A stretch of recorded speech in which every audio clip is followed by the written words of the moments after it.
maybe this first portion of the tape might have a leader that needs to be run. So I'm going to talk for just a moment, then we're going to say go. I think that's probably sufficient. What you're going to do next is you're going to cut out your rudder. And most of you will have to work harder than this. So all you're going to do, essentially, is take your straight edge, clamp it at the top, clamp it with a big clamp at the bottom, take your vibrating saw and put it against the straight edge, cut it, make sure it's a nice stiff straight edge, cut it from all surfaces. And I remember what we did here on this portion here, cutting through at an angle, about 85 degrees, so that when it closes, it's got a nice closed surface. Do address that carefully. Since you've only got 40 thousandths, 50 thousandths between the two surfaces, getting the angle right after things closed and resin has filled up the gap, it's a particularly difficult thing to do. So what I had Vicki do is she took the damaged portion of the skin out against the foam, filled it full of a little bit of micro, capped it off with a piece of free-coated aluminum or waxed aluminum or something that won't stick, making a very, very, very nice, flat, smooth surface. Then she went in here and chipped out the squeezed out green material, the ProSet bonding material. You can see the green stuff right there. And you notice the difference in distance from here to here and the difference from there to there? That's because this was not set at the angle. Basically, if you measure from the trailing edge to here should be the same distance. Not critical in that this side, the hinge line, is the full 1 inch as it is here. We got lucky on that one. That's the important edge. Now what we're going to do is, now that it's been chipped out and we've sanded the interior, we're going to put a 3-layer bid laminate on the inside, plus or minus 45, just like the Longsy process. We're going to slip the glass over top of this wire clip.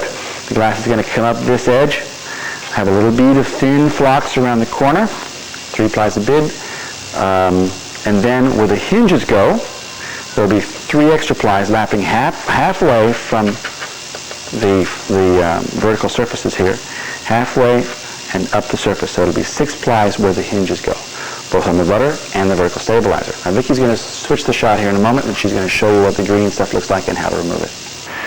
Okay, you can see right here, there's where I made the cut. This edge didn't get damaged at all. And after I'm done fitting the rudder, I'll probably stick a piece of aluminum in there and fill up this portion to match a perfect parallel here with micro. Now there you can see the material that's been squeezed out before, and it's pretty hard stuff. Now, pan on down, you can see where Vicki chiseled this out. And she used the chisel, I'm guessing, to take advantage of the fracture qualities of the material. Stay away from peel.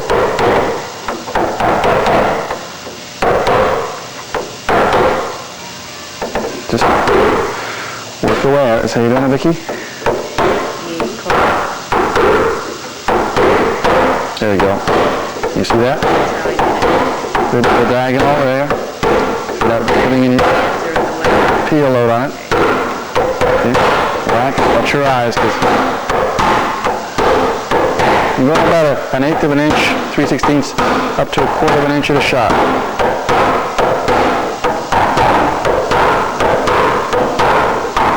Now, the big mother. Let's see what happens there. That was doesn't go quick.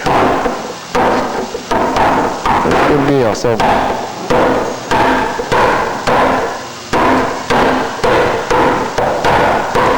this was pre-sanded before we closed it. Or if you didn't, you should, which will make the subsequent sanding a lot easier later. This is a pretty sharp chisel, so if you hit real hard, you'll puncture right through that one layer of skin.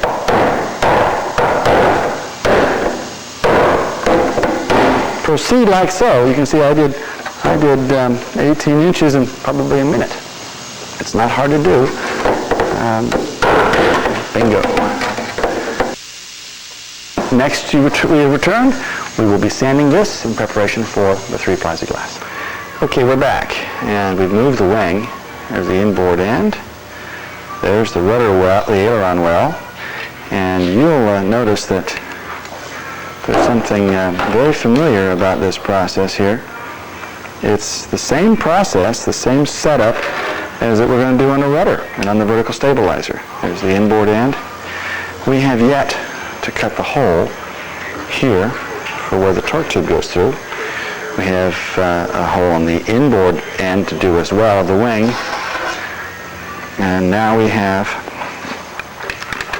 the rudder setup here. Oops, pardon me. And there's the rudder.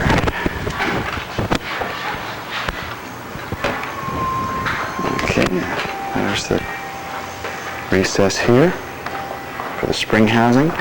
I've cleaned all that green goop out of there. I've sanded all the surfaces. And if you pre-sanded all this earlier, before you did your assembly, you'll be thanking yourself later. I'm going to fix the camera here and show you a few things.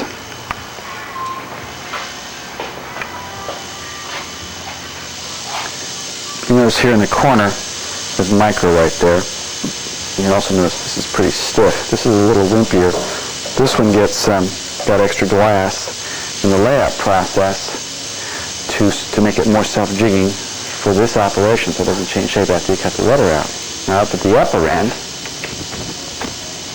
it's shy of that one extra ply, so you're going to be able to actually see where the change occurs, and it's this last foot. So I want to make sure that you know when you're all done that the thicknesses of each section of skin should be the same, so that when you put your hinge on, the hinge back set is going to be the same. You wouldn't want this hinge and the bottom hinge to be darn near flush on the exterior, and then have the top one sticking out because the thickness was less, which brings the outer portion of the hinge further into the airstream. So make certain we're going to add an extra ply here. And let's check this out on calipers right now, and I'll show you the difference. Okay, they're our friendly little digital calipers. That's reading 923. All right down here. Let's take a look at this at the bottom end. This reads 42 43 thousandths. Now we come up to the upper end.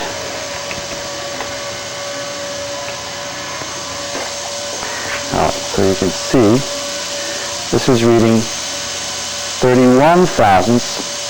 So we're looking at 11 thousandths difference, which is one ply. So you come down here, all right, 43, 44, 41, and right about there, bang, right here. There's a difference. And let's get right about where your hinge is. So stick an extra ply in here to make certain it's the same thickness of it. And then you can check it as you're putting the hinges in place. And of course, the same consideration must be taken when applying the glass to the rudder. So we're going to chip this stuff up here and clean it up. That is, sorry about that. That's right in here.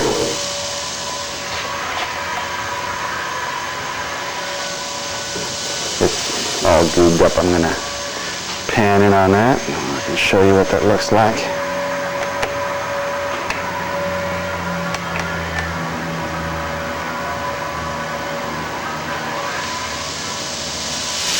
This stuff right in here. Sorry about that, Mike. That's got to get ground out, cleaned up, this rib sanded, and then a piece of pre-coated aluminum stuck on top of the micro to make it all the same surfaces, and then you do your final rudder finish and fit. You can make sure you get about 40 thousandths between this surface and the rudder top skin. Okay, so now we're all sanded inside here. Pan out again, sorry. Now we're sanded on the inside of this thing. We're going to brush resin on the interior, put a bead of flux in here and here, and slightly up this edge just a little bit, and put down 3 plies of bid. And on this end, by down there, we're going to let that glass lap up the face. So there'll be flux, flux, flux. If there's any depressions in here, flux in there. Make nice smooth transitions. Glass right over top of this opening. We'll cut it out after semi-cure.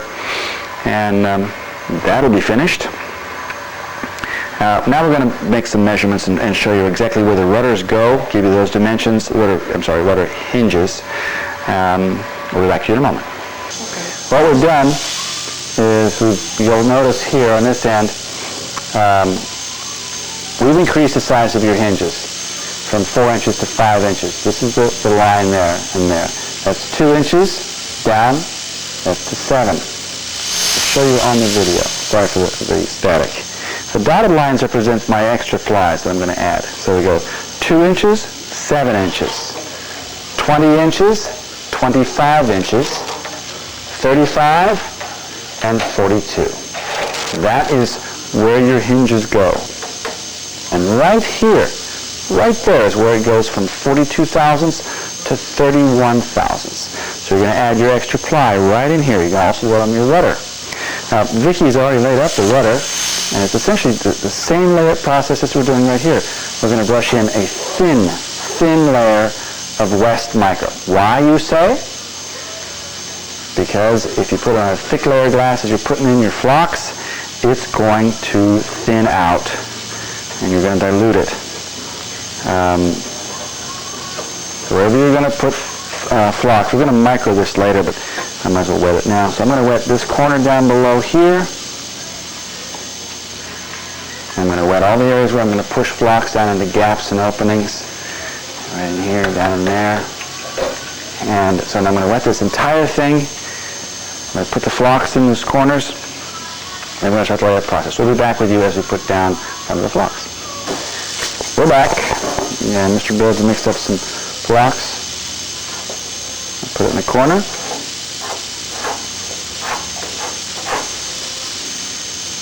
Mr. Bird likes a smaller radius than I do for the initial application. But there are 1,000 ways to do things, and his method works just fine.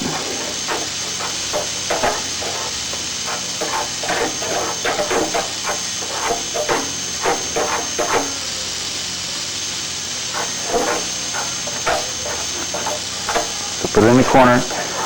And just enough to help make that transition. And if you give me another stick, I can go in there and scrape off that extra stuff. I go just a little bit up here. I got a little gap there I'm going to fill with that flock. In that corner right there. Yes, I am going to fill this with micro later, but that flock is reinforced, the corner is reinforced with flock so it doesn't chip. It's going to be exposed. Thank you, sir. And I can get some of this out by turning my stick diagonally, which results in a narrower diameter and gives me a clean width. Most of you have seen all these processes before, but some of you long easy builders that may have bought this wing, or they're building it long easy from scratch may not have, so I'm showing you anyway. A little bit of flocks in a layup underneath your glass is not going to hurt.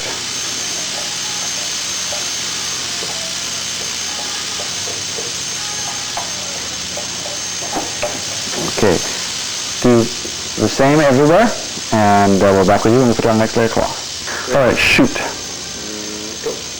All right, we've cut these at 5 inches in width. Now they've gotten pulled around and plunked around, so. But I'm going to lay them out here, and actually it looks like this end hasn't been stretched yet. No, it's been stretched now. Okay. Well, we'll pull them back out again and make them the right width. We're going to try and maintain a constant plus or minus 45 grain orientation down the whole thing. All right, now then I got enough here to actually pooch up in one single piece. The wonders of bid. Can't do this with any other kind of cloth. If you have to, you can make it cut. It's no big deal. I'm probably going to make a cut right in the center of this one and let them lap just a little bit in the center. But I want to make certain I have at least 1/8 of an inch sticking up above the edge for trim down later. Okay.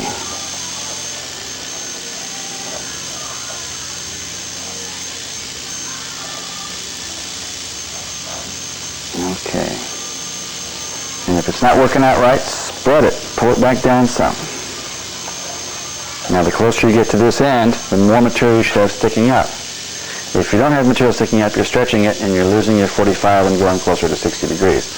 So don't do that.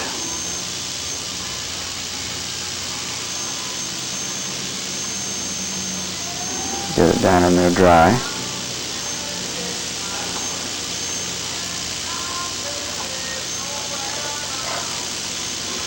Okay, it's pretty close. We cut it to the right dimension. I'm going to cut this off and have just a little bit lap up onto the rib. Okay, Vicky stole my brush, so I can't go forward. I'm going to go mix a shot of resin, come back, and if you're using Jeffco, that's fine. And there are other resins that'll work just perfectly. And we'll be back with you in a moment. Yeah. Okay, final brush. Vicky was not guilty. It's my fault. Alright, so I'm going to tuck down to the bottom first. We're working in a very cool room right now, so we're probably going to have to heat. And reduce the viscosity of the resin a little bit.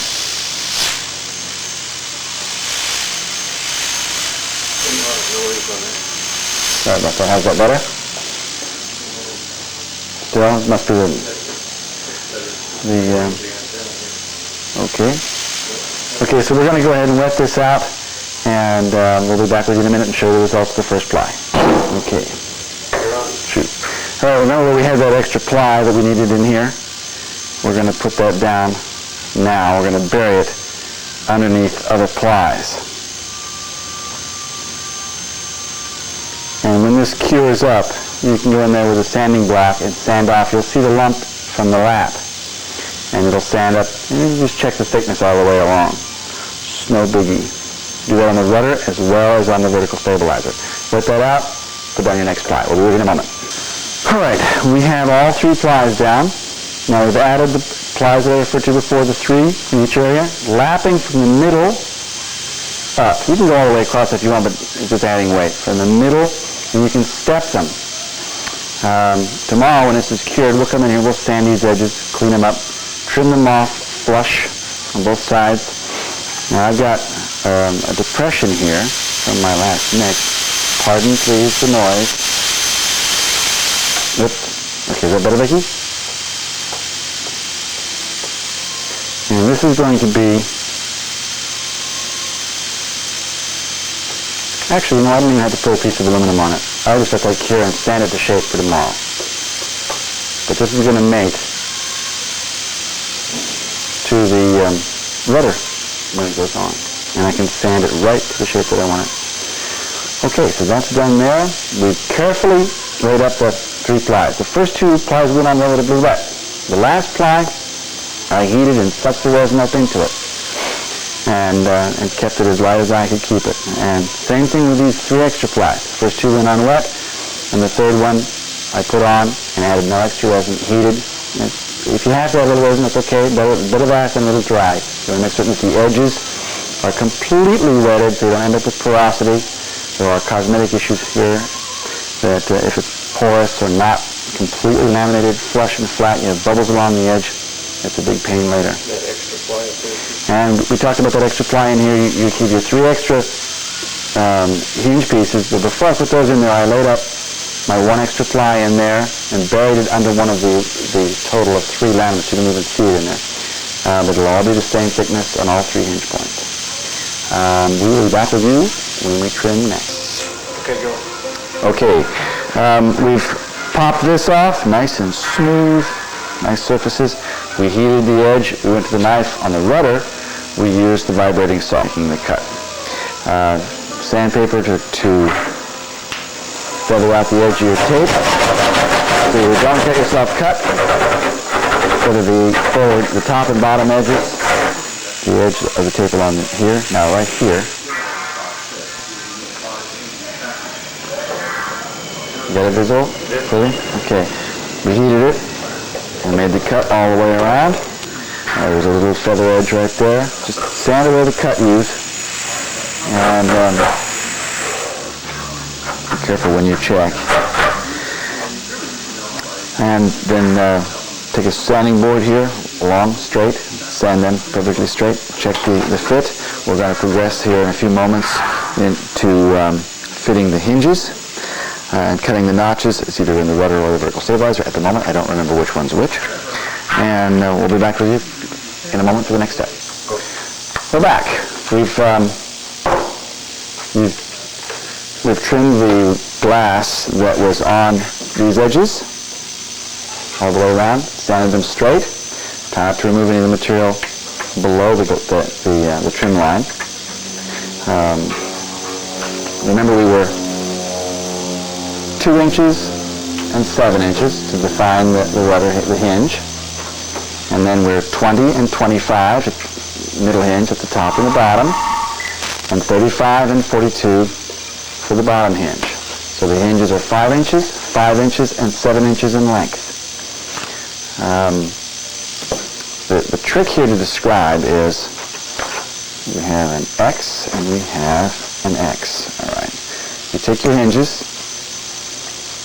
You notice where they've been cut. We cut them in the middle, which means that there's less of the hinge unsupported at the ends. That one, obviously, is not a problem.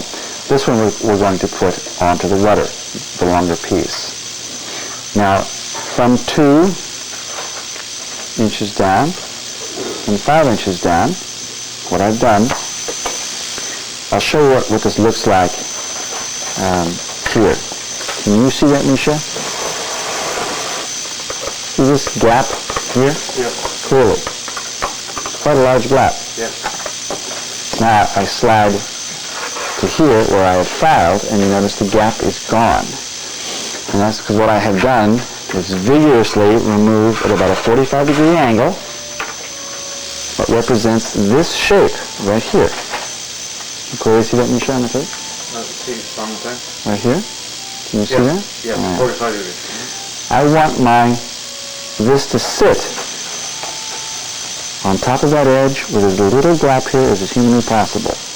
I could take this down to a razor-sharp edge and tuck this right down and have it disappear to nothing. But it has to hold paint at some point, so I don't want to get it too narrow. There's a nice rounded surface to match that transition, what I call a ski jump. I do that in 3 places. Here, center, and down at the end. I've just started at this end, and I'm beginning to get it worn down. But before I drill and cleco these in place, I'm going to take a straight edge and place it on top of all 3 hinges, making certain that the hinge line is precisely straight. If it is not, it's like putting hinges on the door wrong. They'll cam, they'll bend, they'll flex as you open and close the door, and you don't want that happening. It'll work the hinge, and the structures will begin to flex, and you'll get cracks in your paint. You don't want any of that to happen. You want that hinge line die straight, like it was laid out by a laser. I should literally be able to look through this hole in this hinge and look right down all the other hinge lines precisely. What we're going to do is we're going to sand this surface here, this surface, then I'm going to grit blast this face. I'm going to brush on west, 105, 205. I will have pre-drilled a pattern of rivets. I'll give you that rivet number here in a moment. We've discovered that it's missing in our manifest, and we're going to be including these rivets. They're O condition, relatively soft, flush head, so you need to drill and countersink the heads so that you put your wet, and then you can squeeze them in place with the wet resin. We'll show you that process as we go. It's an important one, and we'll also show you the layout of the holes for those rivets. All right. We just touched on the placement of these and where the rivets are going to go and such. One of the things that you should do is check the thicknesses of your hinges. You want all of these surfaces the same thicknesses. In this case, it turned out between 111 and 112, 113 thousandths of an inch. And check the opposing surfaces on the vertical stabilizer as well. You want them all about the same. If for some reason you've lapped a piece of cloth or you've got something, a bump, you want to sand it so it's all approximately the same thickness in each hinge area, or you'll end up with the mismatch between your rudder and your vertical stabilizer. Having done that, then we go and talk about this. We're going to put 1, 2, 3, 4, 5, 6, 7 O condition, 1/8 inch, 375 thousandths of an inch long rivets through these surfaces. They're called out in your kit number, and I don't have the number on the tip of my tongue, but now we've got this thing fitted, clamped. We've checked to see if they're all the same height. They are. Now we're going to drill them number 30. And you're asking yourself, what height? I'm about to give that to you. The distance down from here to this surface right there is 450 thousandths, 475 thousandths, which puts you right in the middle of the hinge. Yeah, it's okay. The numbers, we can't read the tape anyway. So we're going to drill all those holes. We're going to pop in the clecos. This is a cleco clamp. They're nice. And make sure it's tucked down tight against the surface.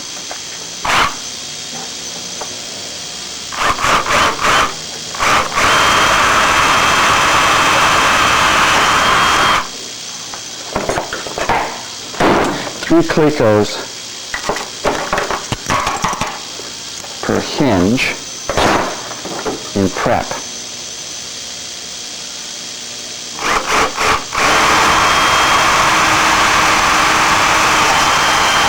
After you're done drilling all of these, you're going to countersink them. Take your countersink out and your rivet.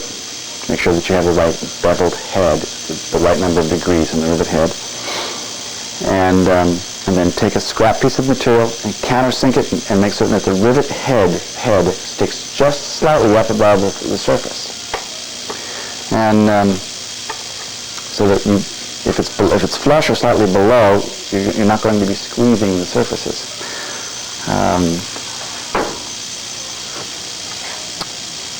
After we have the holes drilled, everything has been countersunk. You have all your rivets out. You're going to sand the interior surfaces of the glass full length. Brush West 105-205 or 105-206 resin on the surfaces. Grit blast the hinge, but not the portion that's exposed. Just the portions of the hinge that you're going to bond to. Brush the resin on, you add the slightest amount of flux. If you want, you can put a piece of Teflon-coated aircraft 18-gauge wire into the hole, which prevents resin from getting inside the hinges. Then pop your clecos in place and then follow with rivet after rivet after rivet. Make sure that you've also removed all the burrs from the inside and the outside surfaces of the hinge before you start setting rivets. Shoot. Okay, there's the holes. Bum, 5 holes. There's where your hinge is going to fit. This one's going to go into a notched depression in the vertical stabilizer. I know people who are tempted to notch both rudder and vertical stabilizer. Don't do that. Notch only the vertical stabilizer. And there's the middle one. The inboard one is, the bottom one is the long one. Now I'm going to get out the countersink and the rivets and check these and countersink them. I'll show you that step as well. And we'll rivet this thing and get it stuck on the airplane.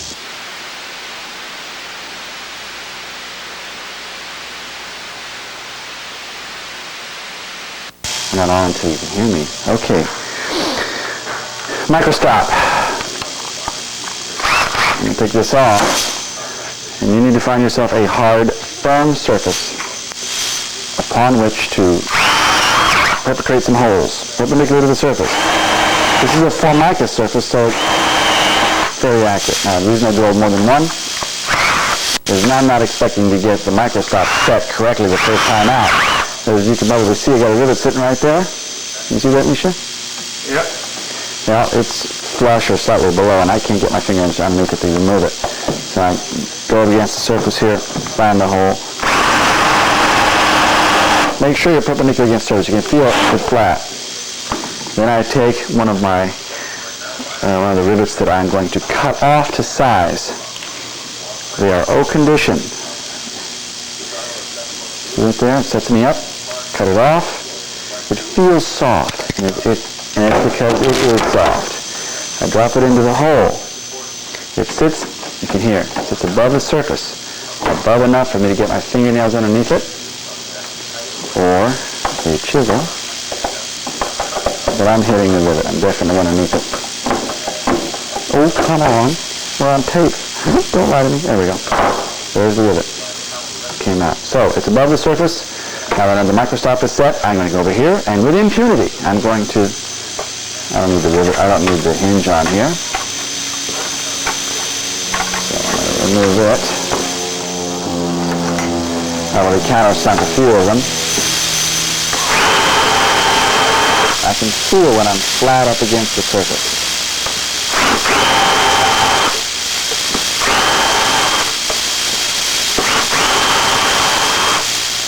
That's all. I can countersink all of them in one shot.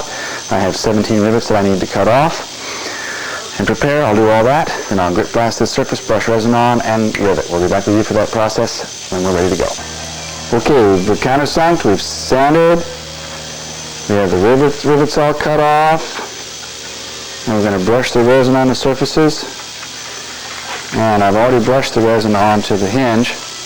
As you can see, I've grit blasted the gray area, and I have not grit blasted the portion of the hinge that sticks out. You notice the curvature. The grit blasting shot peens the surface and unstresses it. In extrusion, the surfaces are highly stressed after they come out of the die, but they're equally stressed on both sides. Now we've unstressed one side, so it's going to expand on this edge. Not a lot, but it doesn't take much. Now when I put this in place, you notice I'm not adding flocks. The surfaces are dead flat, and the application of resin will fill any voids. Like you can see, it's squeezing out. Now I'm going to put a rivet here at the outboard ends, and I've already cut my rivets, and it certainly wouldn't hurt if I applied a small amount of resin in each hole, especially if my holes are slightly oversized. I set the rivet, and let's say if I countersunk dead flush. Well, the rivet will still expand. I won't get the squeeze quite that I could have, but I certainly won't have any gaps anywhere in the system. Now, my next important setting here is that I make certain I'm pushing firmly on the rivet and firmly on the hinge when I squeeze. Otherwise, the rivet will try to expand between the glass and the aluminum. You don't want that happening. Make sure this is set right, too, so that you don't under or over squeeze the rivet. I'm going to drop all the rivets in place here. And I'm going to squeeze them en masse. When I'm all done, I'm going to wipe the resin off and go to the next hinge. The criterion for rivets, and I've stated this before, one diameter of the rivet sticking beyond the surface before setting, two rivet diameters maximum, 1.5 is considered optimum. Thank you, Mr. Bubb. I'm going to go through these rivets and a sampling for you, a visual sampling. Again, firmly push on the rivet head and on the hinge. And you should be seeing resin squeezing out from between the surfaces as you go along. Okay. Now I remove the two clicos.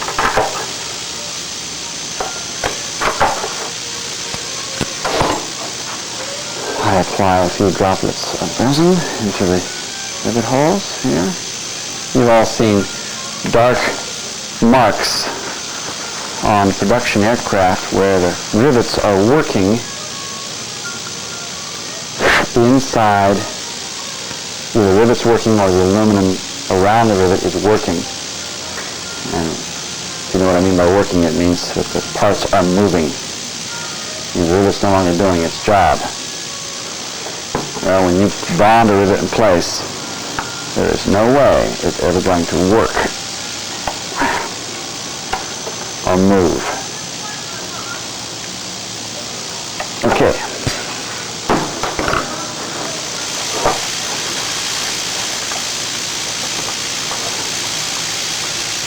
When we're all finished here, and this is cured, I'll take a Vixen file and file these rivet heads flush, so that will be visible.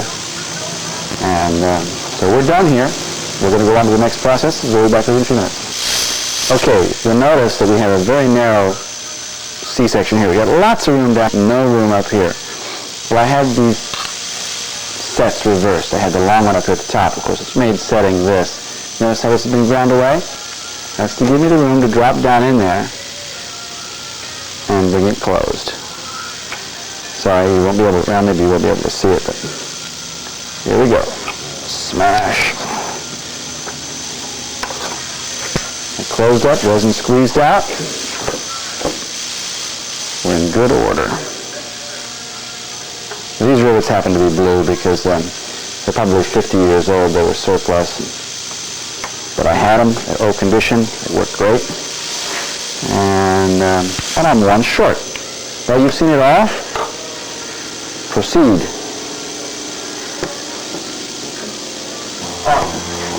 All right, so we've got everything riveted. I just finished cutting the hinge pin, and it is not just a regular pin. It's a hinge pin. Probably came with your hinge. I'm going to remove the black marks and any epoxies I schmutzed onto the surface while I was operating here. And a little tape glue here and there. There's what your surfaces look like with your hinges. The pin should be flush. This one's just a hair long right here, if you can see that, Misha. Right there. One's about 1/8 of an inch long. This one's a hair long right there. This one's spot on. Exactly the right length. The notch that's going to be in your vertical stabilizer surfaces are going to retain these pins. We're also going to S the pin to provide pressure so that they don't vibrate and shake. Back with you for the next setup. All right, you notice that I've set this in place. If I lift it up right now, the hinges would fall and go vertical and prevent me from going down all the way. Right now, I'm as far as I can go with the hinges pushed off to the side. I will have to trim the bottoms of the hinges off. They're a little long. The higher up I go, the more I can slide, the more I'd be forced to slide this end. Because I'm really close right here, that gives me the correct position for the slot. And now I'm going to mark the edge here where my slots are going to be. I'm going to shoot for absolute accuracy at this stage. If, now when I'm done, if it's too close, I can always, let me see, let's open it up just a little bit right there. I can always open it up, but I can't make the notches smaller. My next step is I'm going to measure down 0.15, and I'm going to cut a notch out of here, all the way across. 0.15. Here, here, and here. Then I'm going to give it the same treatment that I gave the edge of the rudder. And after I get the positions marked precisely, then I'll take a straight edge, I'll clamp it in place at 0.15 of an inch down. I'll go in with my vibrating saw, cut, right up to the edge of my straight edge. Then I'll go straight in, riding my straight edge, and make my horizontal cuts. They should all be exactly in the same straight line. Back with you in a bit.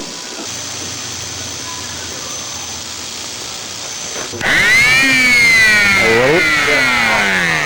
Okay, what we've done is we took our measured dividers, 0.151, 150, put them on the edge, scored it across here, and then the same thing here, set it up.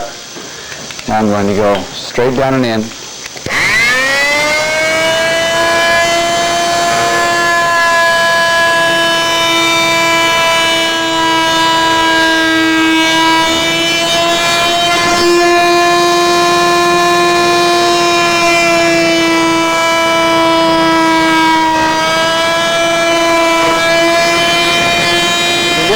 Touch the edge of the aluminum.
get the picture for that portion. Do this process on all three, and then we're going to taper this to match the hinge. And we're also going to be able to figure out what we've got left for where the screws are going to go. So we have to take some of the hinge off. Go ahead, Misha, we're done. Okay. Remember we did the beveling we're talking about. No different than originally, except until the notch. And the 0.15 was accurate. It makes this opening ultra. Notice that it comes and it stops. I'm going to turn it so I can see. Okay. Sorry about this, folks, but tell them what I'm doing. Okay. You notice that it's stopping. It's actually hitting the edge. But we got this lined up right. And we can always remove a little of this. We can't add to it easily. So it's good that it's coming to a stop there. Remember the vertical member that was in here, well, it was compromised a little bit as far as position, so we ended up with a little bit of a less than an inch. So we had to trim the bottom of the hinges off to shorter than the original full 3/4 inch length. So you end up with getting the screw up a little bit. In this so right where, give me the digital micrometer right there. These holes here from the edge of the cut are 0.31 from the edge. These are from the edge, and the other ones are 0.4. The position of the bulkhead member in there, running top and bottom longitudinal member, was tapered and distant. Wide at the bottom, get narrow at this end. We still have plenty of meat here for substantial hinges. If you compromise this thing substantially, what you can always do is add another screw and add another screw to make it look symmetrical. Best that you make certain that you have a full inch from your part line to the longitudinal members on upper and lower ends to make certain you have room for enough meat on the hinge itself for both the rivet line and or the screw line. We are just now, we made a mistake here. We drilled a little too low. Now I have an opportunity since I started with 1/8 of an inch. So I have Misha pushing from the backside. Cue Misha. And we bring this back until it's sitting right on top of whatever he's using to push with. And I pushed this drill up while he was holding it in place and oblonged the hole and then opened it with a larger diameter drill. So we enlarged the hole, but only this direction. So you can play with the holes. You're not stuck with a bad hole, but don't start with the full size when you begin. Now I'm coming in here. Pushing.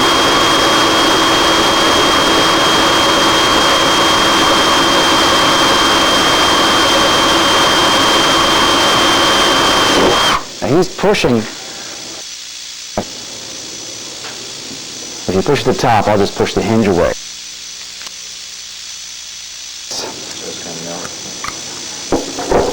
Yeah, make sure that it's thin. This is fairly stiff. This is one of those carbide files. And that's it. On these ends, the hole centers are marked at 972 thousandths, almost an inch. The same thing here. And these here on the inboard end, full blocks. When you go to put that, you don't end up in space with the external leg of the nut plate. Now we're going to remove. We're going to first of all, we'll drill the holes out one at a time to number 10.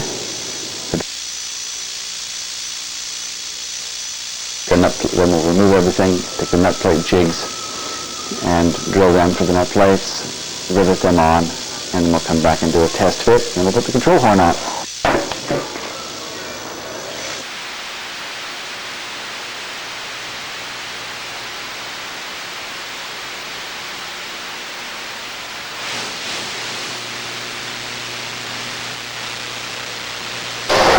All right, we're getting ready to do the last leading edge processes. On the left wing, you have a double joggle leading edge. On the right wing, you do not. From an engineering point of view, if the surfaces are engineered correctly and they mate and lap well, and you get a full inch bond, the tapes and the leading edges are not really necessary. But in good conscience, if I'm going to do it to the left, I'm going to do it to the right as well. You have to sand the primer off the other leading edge, and you have to give yourself the 3/4 of a lap on either side of the center line with the first ply, and then about 3/8 of an inch lap on either side of the center line on the second ply. You will pre-sand out 3 or 4 inches with 150 grit sander.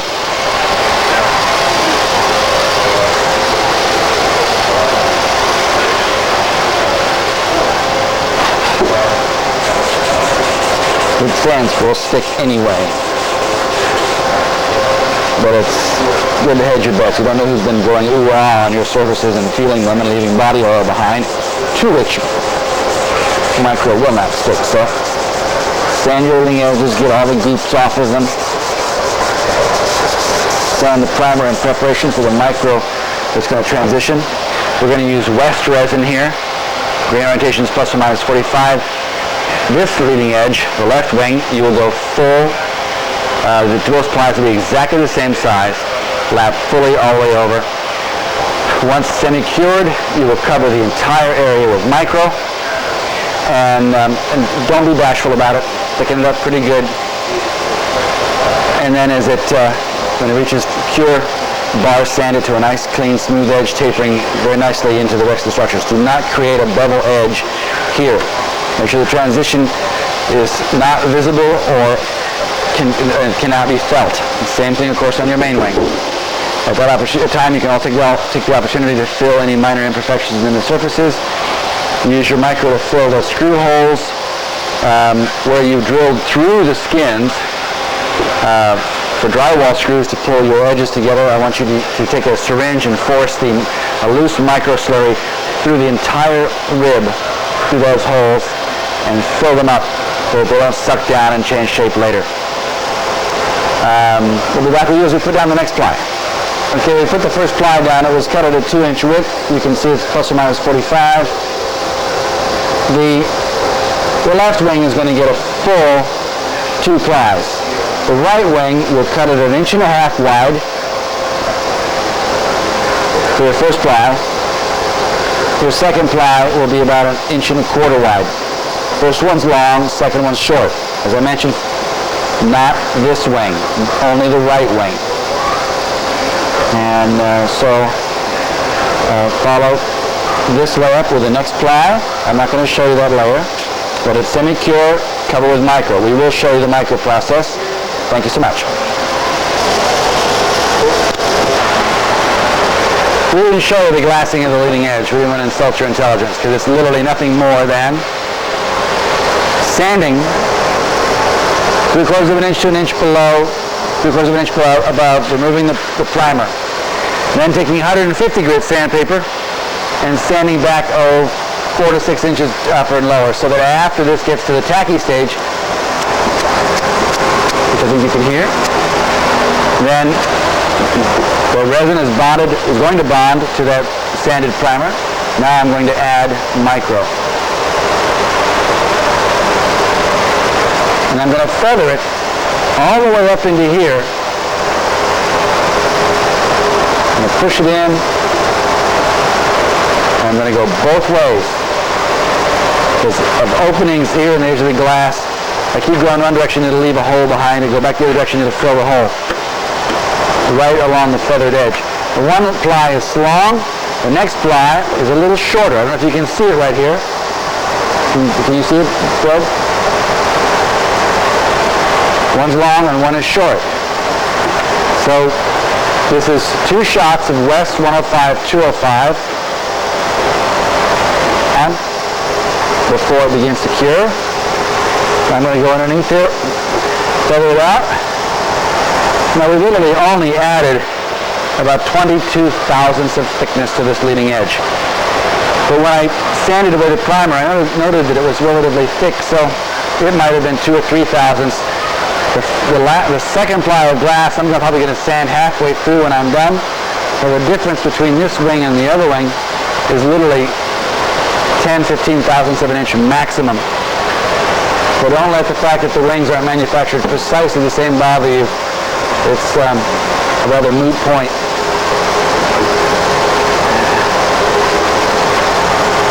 Put it on smooth.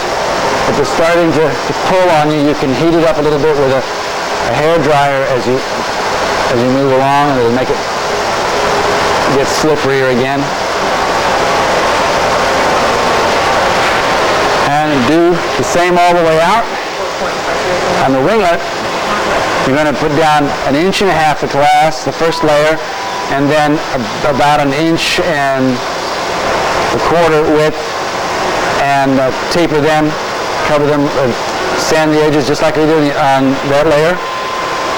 Microfill all the way up to this joggle up at the top side, and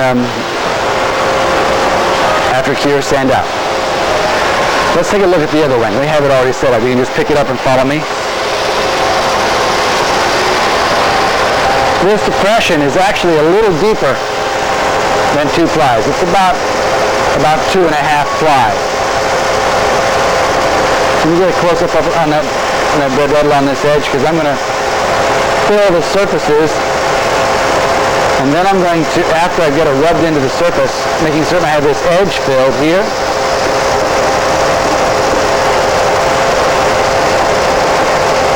Then I'm going to put a thicker layer on, well above the surface. When you do this tape, you'll only have to cut four tapes for the leading edge of the wing itself. The first ply is 54 inches in length, lap 1/2 inch, and don't worry about the laps. When you're doing your sand out, any bump will sand right off, and don't worry about it. It's way, way, way overbuilt. Okay, proceed. Go ahead and fill it. Sand it when it's cured. Good evening. We'll have to assume that you've laid up the 4 plies of bid cloth inside your aileron well, plus or minus 45, with a structural resin, not west. And then you're going to add 4 extra plies of glass where your hinges go. We have decided to extend the length of the hinges to 1 inch longer than the original hinges. So we've increased the size of our hard point. We've gone from 3 plies and 3 plies additional to 4 plies shear web and 4 plies additional. So we have 8 plies extra here.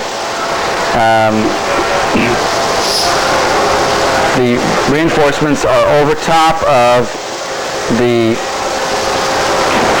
scribed marks for your hinges. So those 2 are going to be, they're not going to be representative of the original shape. I really need you on this side, Burt. I want you to zero in on this. Can you see that point right there?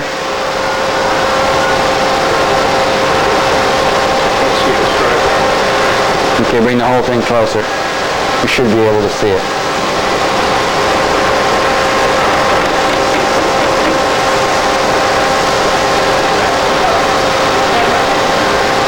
You see him now? Okay, there. It starts there. You can hear the trim line.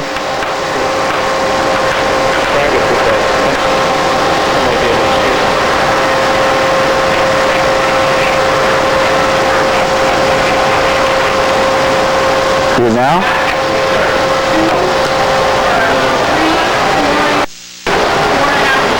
Let me take a look. You zoomed in? Auto zoom? Autofocus. Autofocus. It's on auto. Oh, there it is.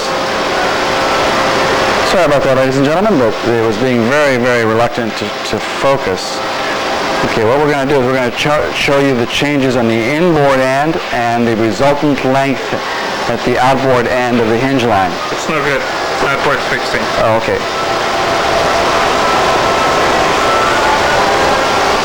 Because we were T-taping to this point, the T-tape has brought this point out to about here. We don't want to have any interference with that. And I'm going to give you a dimension. So, come out 0.8. Be a 0.8 clearance. So when you do your T-taping, take this into consideration. Stay well clear of this point. And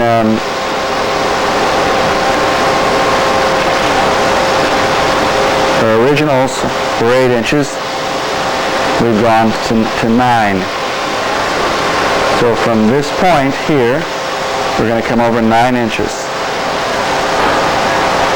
We still have the original 0.15 right there.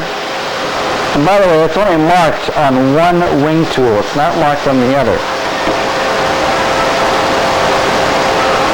Okay, so there's our new line.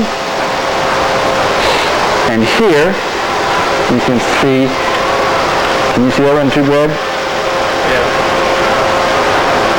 We're going to go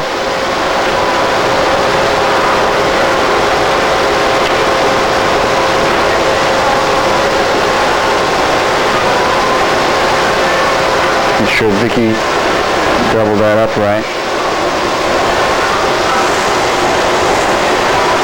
Make sure that your thicknesses are consistent as well. So we'll add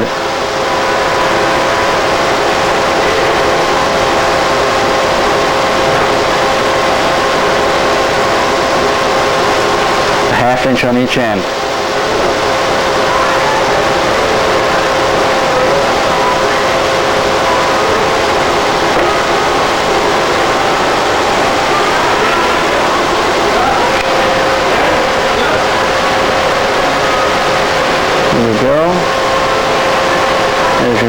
Length, and the same thing on the outboard end.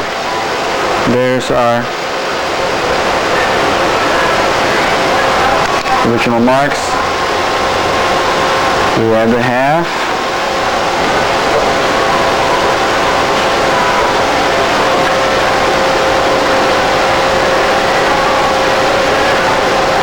And as with the case on the vertical stabilizer, on the rudder, the notch you're going to make here is 0.15.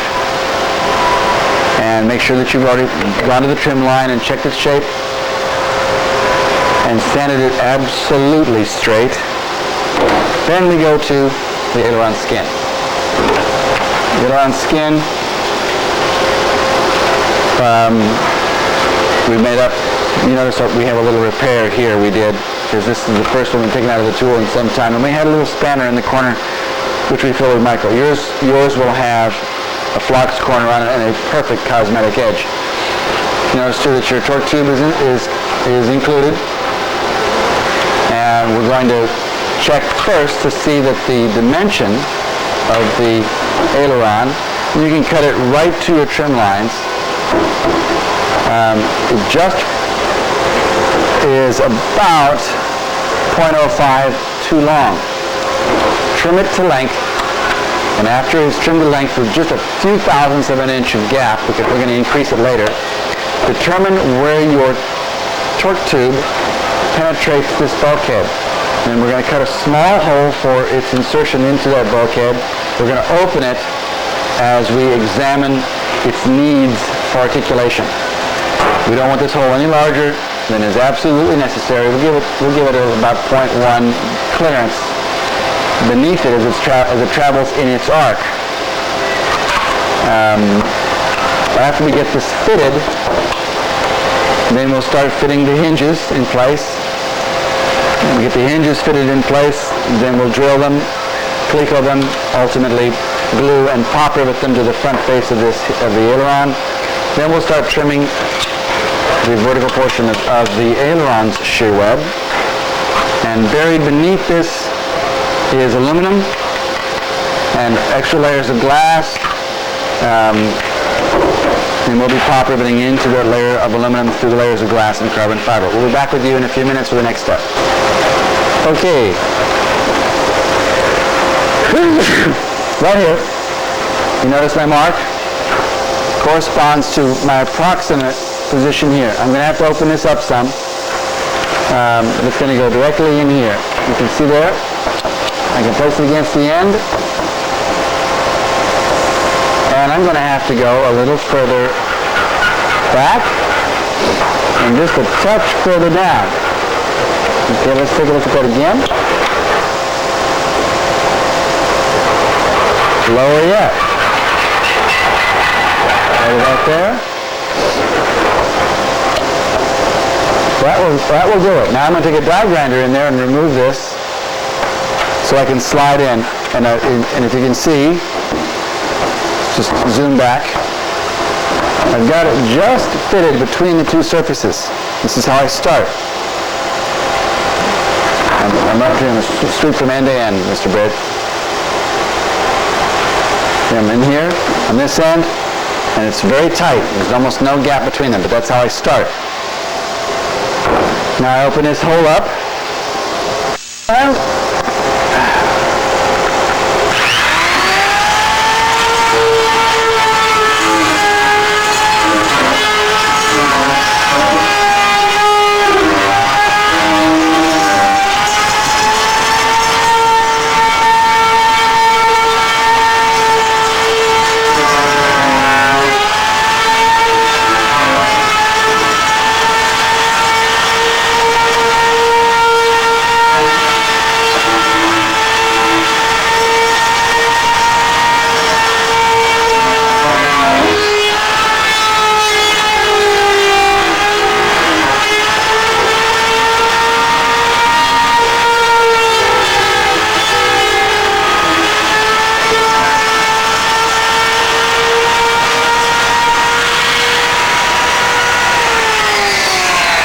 That should be a good start.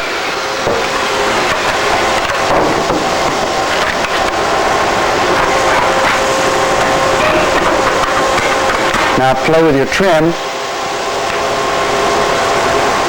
until it drops down inside and you've got about 40/1000ths of an inch on either end, maybe just a little less, but you can easily get it so it's fitted very, very, very nicely. And after you get it trimmed, we'll be back. Good morning. We're back, and we've set up now to do our cuts. We've taken our straight edge, confirming that it's a straight edge. Confirmed that this is a straight edge. Confirmed that the aileron fits in here, and that when it's sitting against this edge, it is the correct distance to the trailing edge here. And then we commit to making the cut. So, put on the glasses. I'm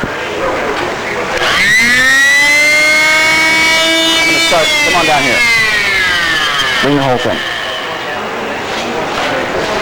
You notice that I have the clamp on both sides of my cut line.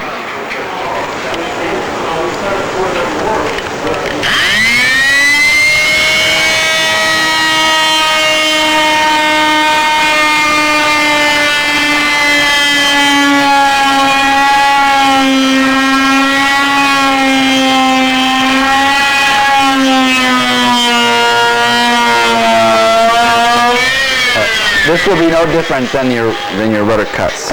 You determine the cut line.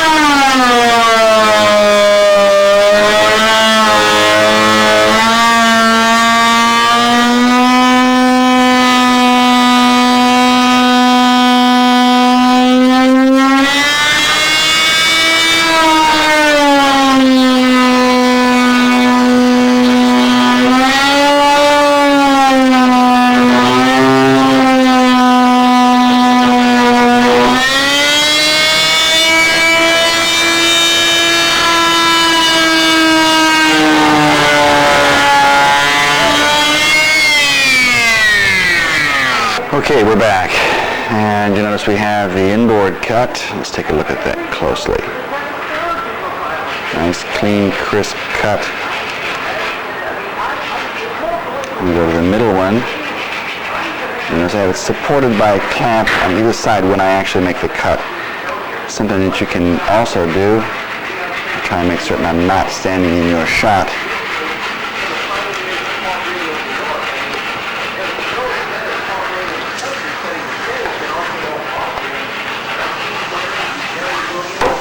Use a file in the slot.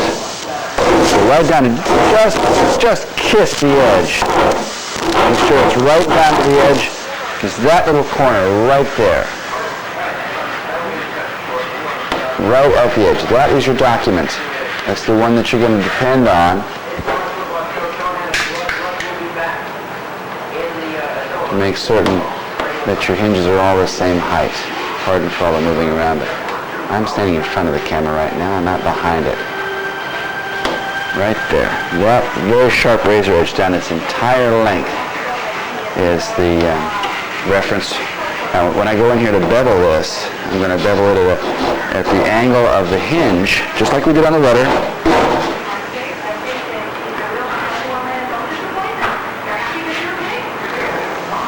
And I'll get a piece of hinge cut for this here, and I'll show you. Maybe I won't show you. You've already seen me for this before. Bevel it back, and we'll go get a hinge, and I'll show you it's fitting, and we'll go from there. All right, outboard, 7 inches. Middle, 7 inches. Inboard, 9 inches. And we'll get some hinges cut and back with you tomorrow. Okay, you'll notice we're looking at the back side of the inboard hinge position. Now let's look at the back side of the middle, right there. And then we're going to go to the inboard one, right there. Let's swing it back a little bit and take a look at that. You'll notice that I've been sanding some. And the reason that I do that is that it's not uncommon at all to have laps in places. You'll notice right here I've got a little bump. That's where one of the laps occurred from one of the shorter sections.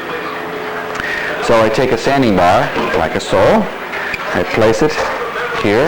Let's take a see what I'm seeing. And sand it off until you get consistent thicknesses along here. It's important that this be the same thickness as the other hinge position, middle and inboard. So check them with your micrometer, make sure they're all about the same thickness. And as far as the hinge transitions right here, this one the foam ended up a little bit closer to the edge, so we trimmed some of the hinge off. I still have plenty of meat here. You can see the difference in this width and this width. But I still have plenty here for my 3 screws. Boom, boom, boom. We've made a change, ladies and gentlemen, from 2 screws to 3 screws. We've also made a change in the amount of glass that goes in here. It used to be a 3-ply layup. It's now 4-ply layup on the entire C-section, followed with 4 plies at the hinge. We've also increased the length of the hinge to 7 inches on these outboard pieces and 9 inches at the inboard piece. So you'll cut 4 7-inch lengths, 2 9-inch lengths for your aileron hinges. And you'll notice that they are reversed. You see, before you make your cut, reverse the hinge. Very, very important. And there's that bevel right there, just like you did on the rudder. And when you see what it looks like here, as far as the transitions, there's a nice razor sharp edge where my thumbnail is, where it meets the hinge. Cosmetically, it's really very attractive. This is the full broad surface that sits on the face of the aileron. We'll get back to that shortly. Okay, we're going to verify now that all 3 of these hinges are precisely in plane. Give me a good pan shot on that, show all 3. Now we're going to set this up here. And they should touch all 3 surfaces simultaneously. And as you can see, they do, and there should be no gaps on either end. They should be perfectly flush. So, do like so. Now this one did touch. I can verify that that's what you want to do. Have a second person working with you to verify that they're all, maybe even a third person, a person watching one of both ends, and that your straight edge is absolutely straight. After you've done this, lay out your 3 screws here. 3 screws here as well. So it's 3, 3, and 3. We're just distributing the load over a larger surface area. In a moment, I'll give you the spacing on those hinges. Shoot. Okay, we've established the dimensions from the edge of the hinge, which is essentially a hinge segment and a half. That's right here. From the edge to there, hinge segment and a half, and then halfway between the two, dead center, gives us 3 screws. We've measured down 0.4. You can see that, Bill, if you look at that close up. 0.4. The distance between the screws is approximately 2.75. 2.75. Okay, so we're 2.75 to 2.75 from hole center to hole center. Now we've gone to 4 screws on the inboard end, which means you're going to be 1 screw shy on some of you who have hardware kits from us. You will not find a more complete hardware set, but we're going to miss it in a few places. We're not perfect. Now from the ends, you're going to go a segment and a half again, and you're going to go, I guess it's 2.5 inches, 2.5, 2.5, 2.5, and then an inch and a half, a segment and a half on the ends. Again, 0.4. Now you're going to notice that there's going to be some variations from wing to wing on how much foam, how close the foam trailing edge comes to this edge. And you may have to fudge your position of your holes. Some can be longer, some can be narrower. In the final analysis, if you have a problem, make certain that before you actually glass this C-section that you measure where your foam is, and give me a ring and we'll figure out if we have to do any modifications in here.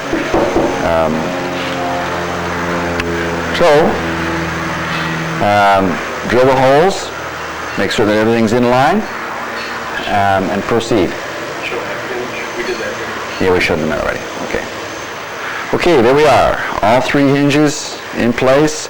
4 screws, 3 screws, 3 screws. Now let's check and see if we got a lineup. This one I can do myself. I'll flip this over here. Actually, you know what? If this is the way I think it is, we can set this right there on top of the cleft, right in front there. Let's just set it right on the hinge itself. We are scrubbing the surface of all 3 hinges. They are in line, which means your aileron will not cam as it moves. You get to this stage, and there's a very good chance that you will not mess this up. If you have screwed these holes up, you're going to have to play around with repositioning. Don't compromise the strength of those holes. We have the ability later on, with your added plies of glass, your 4 and your 4, to countersink in with a flush head Tinnerman washer, grit blasted and bonded in place to distribute the load and shear around the screw hole. Improves things cosmetically and structurally around the hole. As you well know, composites don't transfer load around a hole very well, bolt screws or otherwise. So bonding a Tinnerman in there or a metal load distribution washer certainly helps a great deal. We'll be back with you. Yep. Audio? Okay. Any of you out there who've ever built a long easy will appreciate this particular point more than most. I put this hinge in, and you notice I have access to both sides of my aileron. And you can see clearly the imprint here left by the aluminum that's against this exterior skin. There's actually just more than just the skin. There's the primer, there's the carbon, there's glass, there's the aluminum, there's glass, there's foam, and there's carbon in that order. And that aluminum is going to distribute the load into the glass, thus into the carbon, thus into the rest of the aileron. Then drop that inboard end in, slide this down,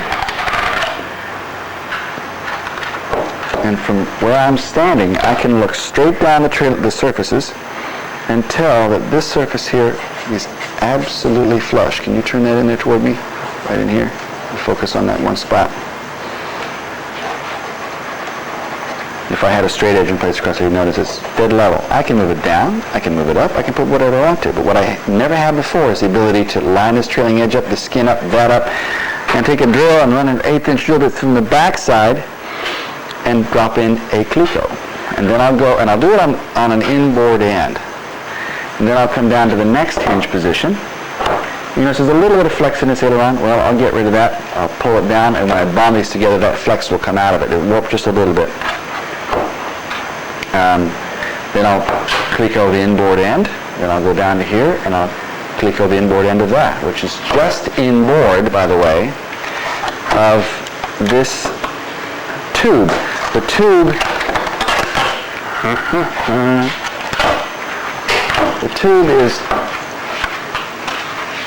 sticks inboard here, but actually the aileron hinge now is slightly inboard to the end of the tube, which means I can come in just behind the tube, otherwise the tube would confound the issue, and drop a cleco into the hinge, giving me my alignment. And as soon as I get all three aligned, then I'll go to the inboard ends of each hinge and pop a rivet into or cleco into it. Make sure everything articulates, and then I'll proceed from there. We'll be with you after the next step. Okay, what we're going to do now, folks, is that we're going to trim this off. I've got a lot of material here that's in the way. I got a straight line there. And I certainly can see a straight line from right here, but I had to reach up underneath here to get a hold of the hinge to be able to drill this cleco. So I opened it up enough, and looking straight from here, can you see my head? All right, from here down to this edge, I can clearly see that I've only essentially created an 1/8 of an inch space from here to this plane. So I've been conservative at this stage. Now what I'm going to do is take my straight edge and place it across here, all the way along, and cut off the excess, giving me better access to the interior. Then I'm going to pop 2 clecos in from the back side, check my articulation, check for interference on the inside where the T-tape strikes the torque tube on the inside. But I've already gained tremendous confidence here about my fit by just being able to come back here and check the hinge line all the way down and find that it is absolutely flush. Impossible on the old long easy process. We'll be back with you next step. Okay, we've drawn the line. Now it's important that you don't just cut in perpendicular to the surface because you'll end up with a large gap. So we're going to use the angle of the bottom of the wing.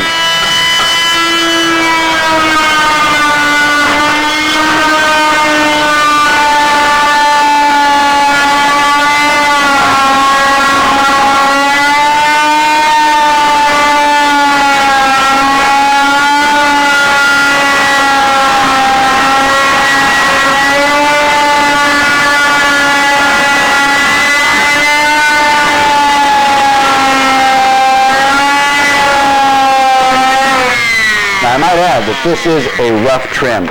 I'm leaving a lot of material behind for my next. I can look right down the trailing edge, right down the blade. Can you hear me? And see that I'm at the right angle.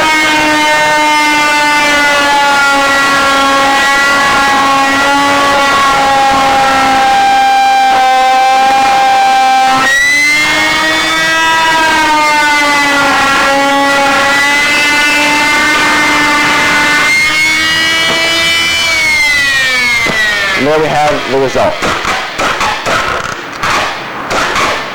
It's close at this stage, and I would advise keeping it as close as you can for as long as you can. It's always easy to make things bigger, or I should say the gaps bigger. It's much harder to close them up. We've provided you with extra material on all of these edges and corners to make them hanger rash resistant. If you drop one of these things and you hit the corner, you will pull your hair out. We've made them 4 plies thick, but these plies are 0.04 thick per ply, making them ultra thin and ultra fragile. In combination, in concert with the other skin, these corners become very rigid and very strong. But by themselves, they are not standalone features. So be cautious, in spite of the precautions that we've added in below. Okay, we're shooting. Voice, speed, all that stuff. Okay. The rivet pattern, some of you that within the long easy world may notice that there's a lot more rivets in this hinge than in previous structures. But we're also now going 300 miles per hour. About 110 miles an hour faster than the long easy was doing when it first flew. So the hinges have increased in size, the structures have gone to carbon, and also obviously a number of other modifications and changes. The torque tube thickness, the type of material. This used to be 058 6061 T6. It's now 3/4 065 roll 2024 T3. A number of things have occurred. So please don't cringe. This rivet hole got drilled from the back side when I came in to affix the hinge in place from the back. So this one is out of place. But you'll notice that I've come in a half of a hinge width section and then right in the middle of the next one. Every other one, bang, bang, bang, bang, bang, bang. And the dimension here is about, let's take a look at it. It's essentially low enough that the head of the rivet does not really get in the way of this curved section. You can see right here. I've got to go through. All right. I didn't go through in some places, but let's check here. Sorry, I'll get my fingers out of the way. I'm just low enough that I'm not on the curvature, 0.2 to 0.25 below the edge. And the distance at the bottom is approximately 0.2 from the bottom edge to where I'm drilling. And it's spaced every other notch as well. The inboard end is a little more complicated because you're hitting a tube as well as the hinge. This tube, you notice, is mounted a little further up than I'd like. It's symmetrical to the other aileron, but the next run we're going to do, this particular aileron is going to the second owner of a set of molded wings. The next tube will be mounted down about 1/8 of an inch lower, which will decomplicate an issue where I come in here, and notice I'm closer to the edge here than I am here, or than I was on the other hinge. And I did that because if I didn't, I would be striking the wall of the tube as I drill in. That's as far as it'll go, making it more difficult to set the rivet. And I'm also not on this portion, I'm in here. But it's the same staggered condition.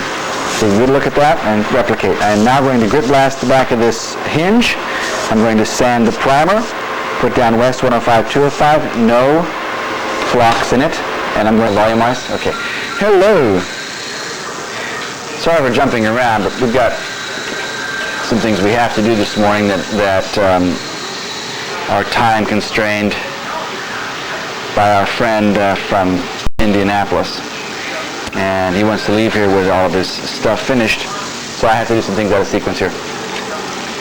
You have a piece of 1/8 inch 2024 T3 in your kit that came pre-marked. Trim it to size. Check it on your drawing. That will help you determine the precise position of these. If you actually just slide them until they match the thickness of the material, it'll be plus or minus 1/8 of an inch right in length, but you adjust here. You have that latitude on your part. The position of this end, where the stainless ferrule goes in place, is dependent on the pull-off angle at the cable as it enters the opening that goes into the wing where the rudder horn enters. So you can just line this up with the edge.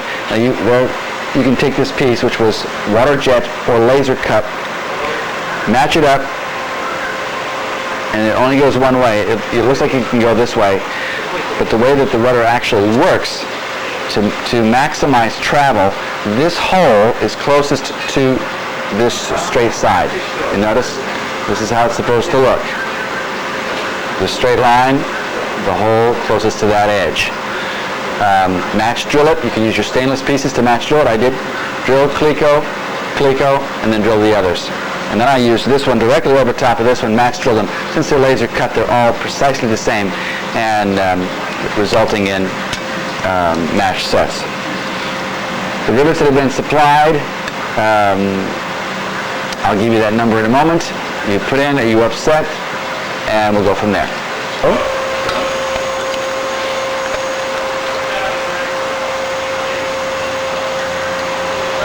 Let's see. Stoink. All right. Shoot. Okay. There we have it. Here's the rivet. The rivet is... Can you clearly see the numbers?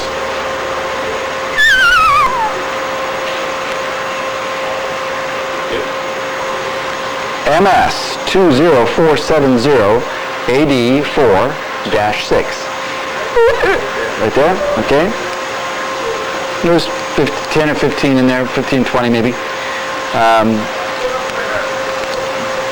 The rivets go in. Okay, this, if we look at the wing, can you buddy step out here and swing at the wing? Alrighty.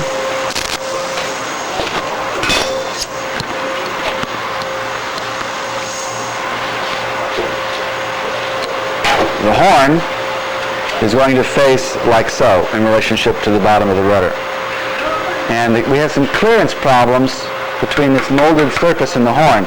So to reduce those clearance problems, we're going to make sure that the rivet heads are facing up, like so. Now, you can say there, Brad.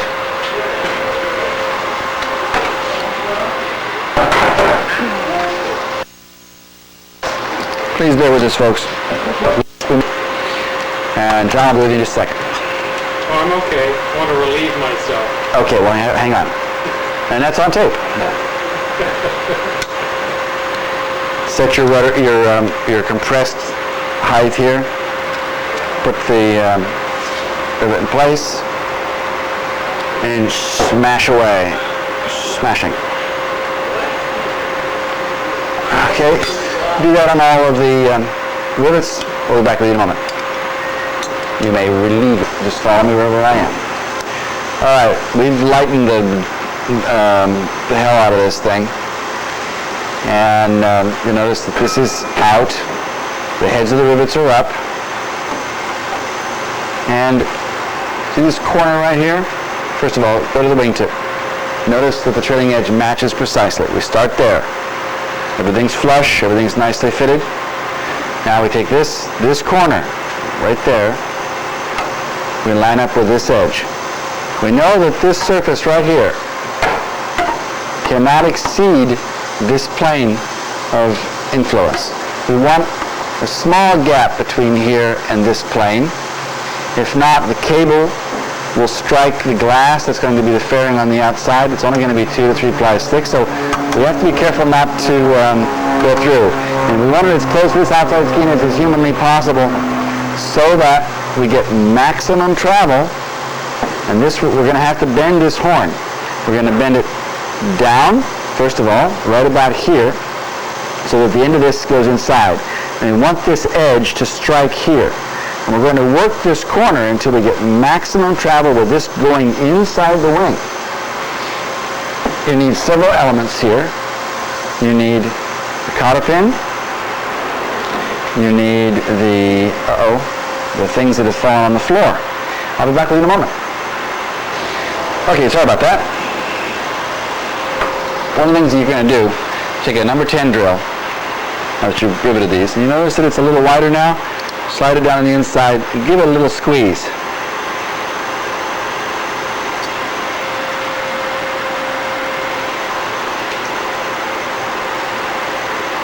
Place the grommet in. You'll have to drill this out too to number 10. It was a little on the small side. The head of the clevis pin faces up, so if the cotter key comes out, it won't fall out. Here's what it looks like. We're going to curl this later and make sure that the influence of this cotter pin is squeezed inside of this radius so that if it happens to turn, it won't strike the exterior skin. Now we're going to cleco it in place, and I'll show you some of the concerns.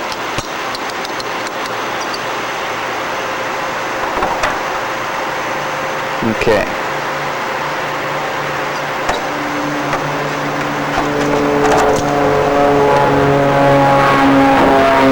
I'll use this as my straight edge. Center up on that, would you, Brent?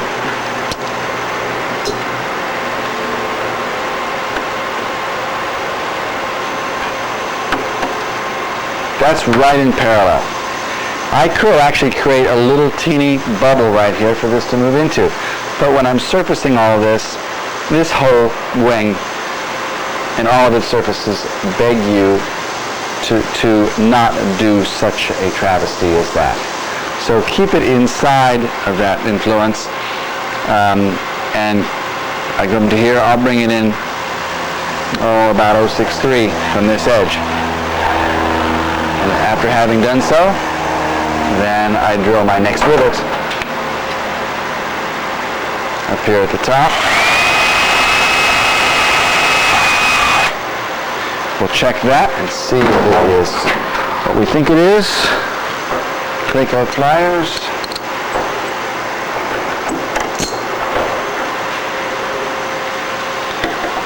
Can you see that, Mr. Bud? See the gap? That's enough for the cable to go around it and completely clear. That's what operates the horn. Now I'm going to make a bend. There's a crown right here. Can you see that, Bud? Yeah. Right across there. I'm going to bend it right there. And I'll be back with you after that bend. You have a mic? Good deal. All right, folks. There's the line. There's the bend. Right inside. Right there. It gives us a pretty good travel. I don't think we're going to get much more than that.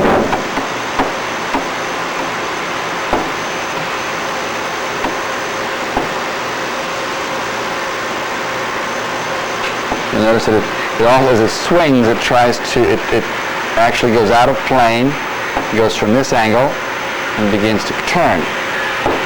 That's the end here, swinging around an axis that actually causes it to create an arc off of this plane.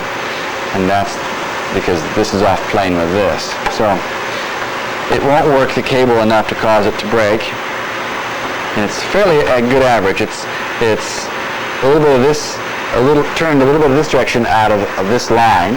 And as it gets closer, it gets right in line, which is about right there. Most of the rudder work will occur in here. It's not going to occur all the way. I stomp the rudder pretty hard when I do a roll. I slam it all the way to the end. But the cable at the other end is on a flexible nanoseal, which will tend to follow the angle of the end of the ferrule. So not to worry too much about that. If you were really concerned about such a thing, you could, I wouldn't worry about it. I was thinking if this was larger, you could hourglass the ferrule so that it would align independently of the pin arrangement, and it could self-align as it goes through the surface, but it's not that big of a concern. If you get it lined up right, it'll last for thousands of hours without any kind of breakage. Now I will sand this surface, brush it with rest resin. I'm going to fill these holes, and if you look at the amount of surface area I've got, with dry micro. I'll mix just a touch of flux with it. And then I'll fill these edges here along the sides and let it partially cure. Then I'll take the clicos, thank you, off. And I'll cover this surface with a ply of bid. After that cures, then I'll sand the sides here and here, and I'll bond foam over this end so I can create a fairing about an inch below the surface here, going down and tying right in line with this. It's almost a straight line, if not a perfectly straight line. And then we carve this to a nice crisp edge. We used to round it. but in conversations with a well-known and well-qualified aerodynamicist by the name of Barnaby Wainfan, he suggests that a crisp edge along here will do much more to shear unwanted vortices, unwanted surface conditions that generate vortices. So we're going to shoot for a sharper corner, and we'll be back with you in a moment. In this little piece, I'm going to show you how to do a swedge using the standard hand tool. This is your 7x7 16th-inch stainless cable. That's your 18-1-G swedge. I'm not sure if that's the right number or not. It's pretty close. Mishka? What we're going to do is we're going to grab the end here of your cable with a pair of vice grips. Most any type of vice grip will do. I'm only going to grab about 1/4 of an inch of the cable. I have this partially snugged up on the swedge lock. I stepped on the cable below me, and I'm pulling up on this. I'll pull the pliers up close to the swedge, and then I'll slide it up. I'll place the thimble in the hole here like so. I'll drop the cable a little lower so that I can pull up on it to maintain the tension on my foe. Then I'll put a couple of cranks on both bolts. This is not easy to do, folks, to do the work and video at the same time. Let's check the tightness in the cable. Pull up really firm. If you have to, you can wrap that cable around your foot. Just don't clench it. Okay. Pardon me one moment. All right. Now, after you get fairly snug, you have the ability to take your pair of pliers and lever them against the edge of your tool bush, which really tightens up the cable. But the cable has to be tight enough, or the swedge has to be tight enough that as you pull, it will slip but not let go. Now that is really tight on there. Now we're going to finish tightening it up. The advantage of a larger pair of vice grips is that you can put more tension on the cable as you lever it against the tool. Be sure you get a full bite on this thing.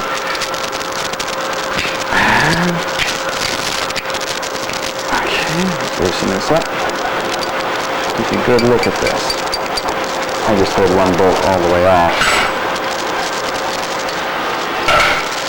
Let's take a good close look at that. So it's right up against the edge of the thimble. Now I'll reach in here and I'll grab that with a pair of dikes and pop it off clean. Be back with you then. Okay, there's the final result, nice and clean.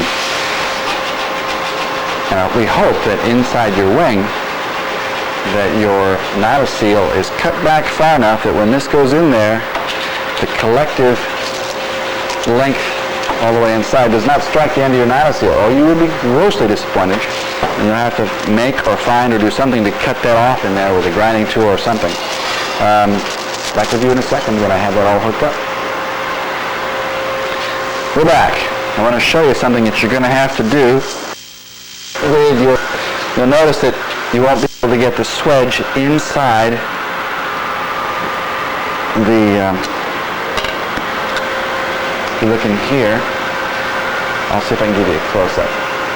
So bear working by myself here.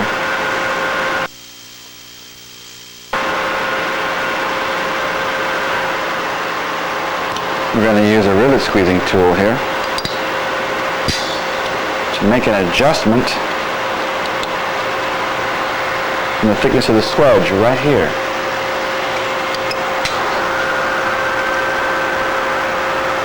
we're going to squeeze the swedge right up close to the thimble, so it's the same thickness as the thimble right along the edge where it goes inside. And it clears nicely now, no problem. But before, it wouldn't go in there. Not a big deal. And I'll slide this in here. Probably shouldn't bend it like this, but oh.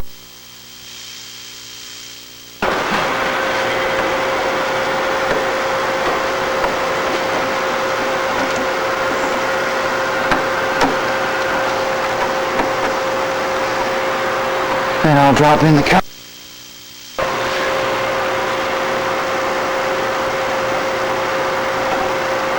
And I'll go to the other end and pull the cable. And we'll see if it works as it's supposed to.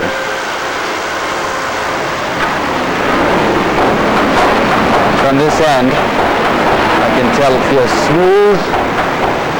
Nice pressure on the cable, no real drag inside the nylon seal.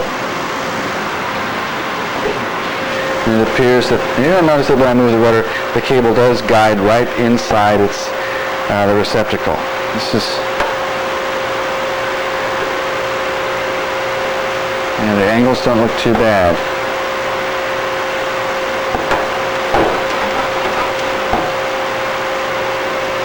Being pulled from the other end. I might want to squeeze that just a little bit more right there, because you notice the angle, as it comes up here, it wants to tighten up. I want that to float in there fairly freely. It's not doing so at that point. I also might have to grind a little bit right here so my cable doesn't rub on that surface. The good thing is that when it's being actuated from the end, it's always being pulled in a straight line and helps avoid rubbing this surface. It's close, but that's how it should be. Thanks so much. And we are back. We removed the rudder. We're now preparing the surfaces for bonding. We've sanded the entire bottom surface. You can see the two calico holes. We've sanded up about 5/8 of an inch on the sides here. And now I'm going to grit blast this puppy from here down, both surfaces. I'm going to brush west 105, 205 on this surface, west 105, 205 on the aluminum. Calico it in place, and then I'm going to put a thin fill of dry micro, filling up all of these hollows. And I'm going to add a little bit of chopped cotton to the micro to give it some fiber strength. But the shear area that I have here is spectacular, so I'm not going to use flocks, because it will be bloody heavy if I do. And this is an area aft of the hinge line, and flutter is always a concern, especially with an airplane that is capable of doing 300 miles per hour. So, grip blast, brush on your resin, calico it in place, and pack in the dry micro. Leave it just ever so slightly high over each hole, and then put the layer of glass cloth on the top side while it cures, and then we'll trim the glass after it sets. We'll be back with you in a moment.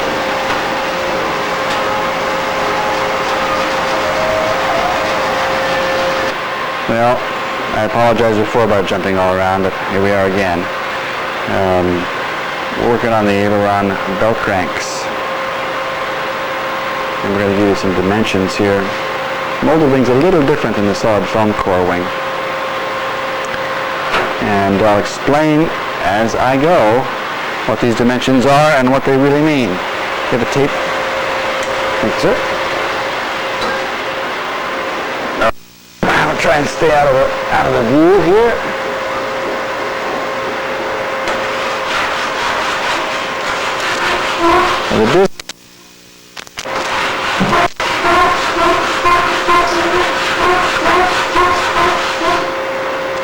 We're 1.45 inches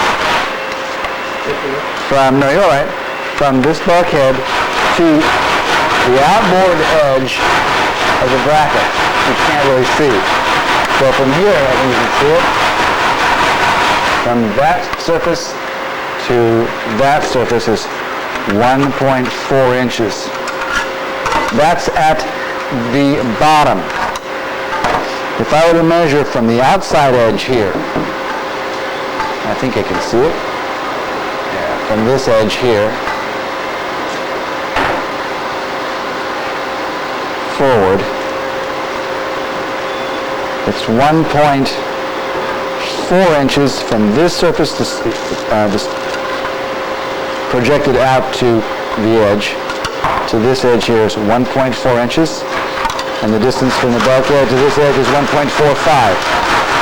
Now, the bracket parallels this wall. It's not perpendicular to this bulkhead. Now the push rod coming up from the bell horn and the firewall is not perpendicular to this surface. It comes up from slightly low. So that's why it's important that this bracket parallels this bottom surface. After you've established those positions, then let's get the drill and drill the easiest possible hole. Number 10. 187 to 1902. You can put clicos in those holes as you progressively put them in.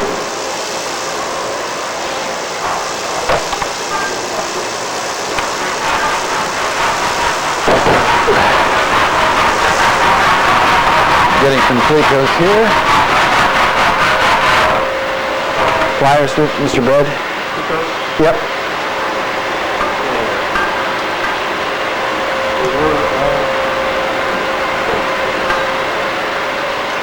Okay, well, as we go, drill the hole, clico, we'll drill a hole back here. You may be able to get to all of these with a long drill bit. I'll be back with you in a moment. Oops, here we go. Clico. It'll have to come in from okay. Clamp off.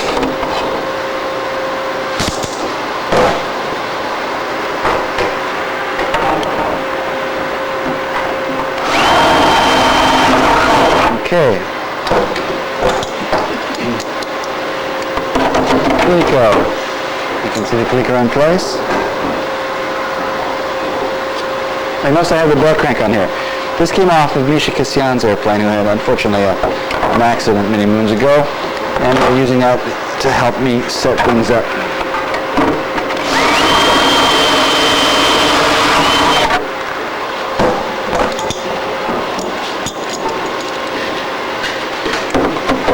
Okay, clamp in place.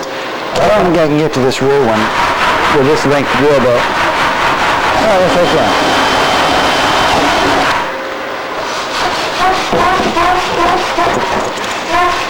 Okay. We've established its position. The next thing we're going to do, this bracket, I don't know if you can see the hole over here. I'll set you up. Has been drilled right there. And so has the bell crank. You can see the hole right there. It's been drilled common all the way through. Before this bell crank was assembled, I just clamped them all together and ran a drill through all three, while this was exactly in the neutral position, halfway between the front and rear surfaces of the bracket. Use a number 10 bolt through the surfaces and set things up in the neutral. That's too long. I'll be back with you in a moment. Okay, I have established correct position, and you'll notice there's two lines marked here. If I can show you the position.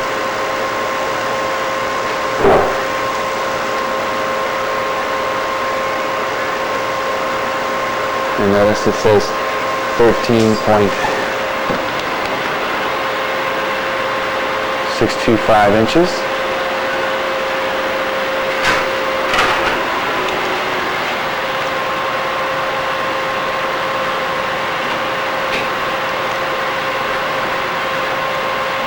And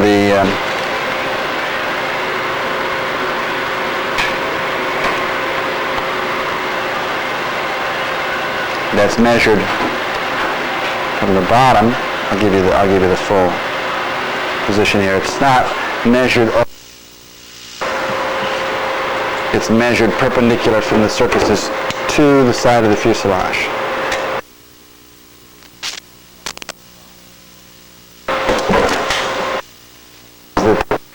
While this is in the neutral position, this push rod and the center of this horn are going to be 90 degrees.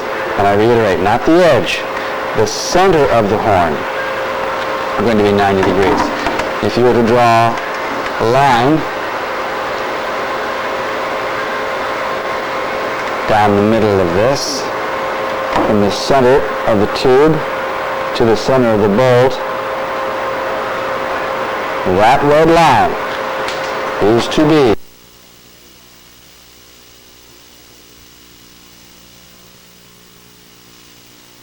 when your aileron is at its neutral position. We'll get back to that shortly.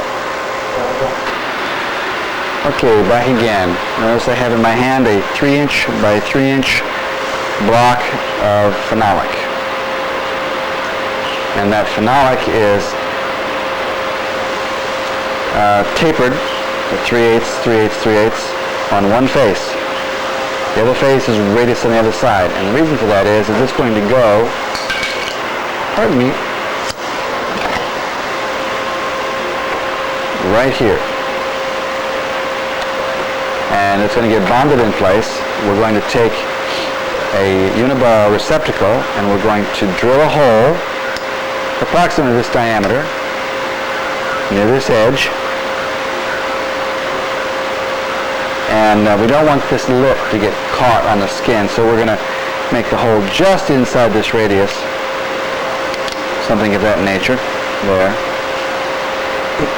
And after that hole is drilled, then I will grind the back side of this thing and get it fully sanded, grit blast the back of this ring, and coat it with West 105-205, pop this back in place, and then from this side, as it's sticking through, I'll put a flox fillet all the way around the perimeter and 1-ply bid lapping onto this surface on the back side. Then we let that cure. Then we cut a hole here with the hole centered on this distance. That is the criterion, centered on about 13 5/8 distance. Slide it in and flox it in place with West Flox. It's 1, 2, 3, 4 calicos holding it in place until it cures, and proceed from there.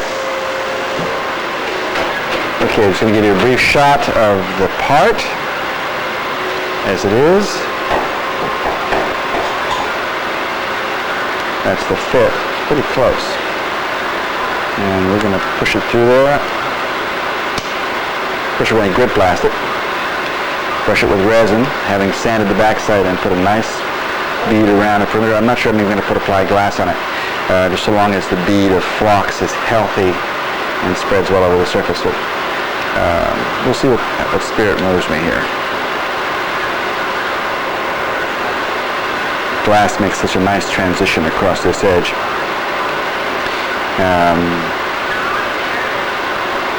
I also reduced this down. I'm not as wide as I was before, as tall. It's still 3 inches across, as you can see. But the height is now 2.5. So we have the same amount of distance from here to here, approximately from here to here and here to here. The rest of it was hanging out too far. Took up too much space. Okay, 3 by 2.5. And that will go, as Misha would say, right there. Okay, I'll be back with you a moment after I grit blast and flox. All right, here we are. There's the surfaces. There's the glass. There's the flox. And this is not a big bead, but it covers a lot of surface area. And nice and flush here, cleaned up the surfaces. Tomorrow, I'll sand this out on the back side around the perimeter, and then I'll slide it in and bond it in place. Let cure. We'll see you tomorrow when we bond that into the structure.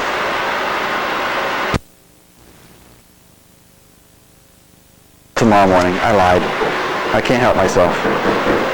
But I've got to get this shot done tonight before I go home. So, let's make sure I've got it on video here.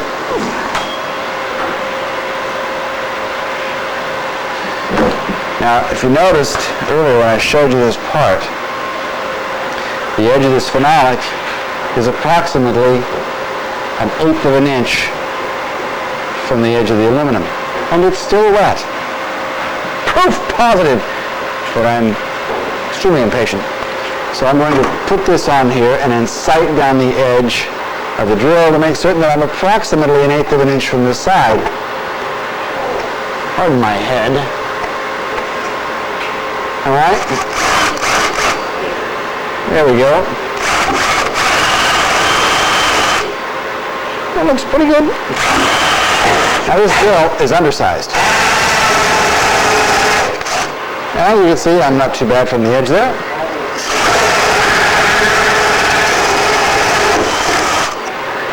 Bingo. Reach inside there. There's the bulkhead that runs inboard, outboard that you put in. Actually, that I put in. And I can see clearly through there. And if you're wondering why this bulkhead's in here the way it is that it's isolated from the rest of the wing. It can breathe from that end, it can breathe from this end, water can enter from the inboard end and drain right down to this low point right here and let water out. And tomorrow we'll slide this puppy in that hole, and I'm going to have to cone the edges anyway to allow for the flocks in this area. And then I'll sand the perimeter.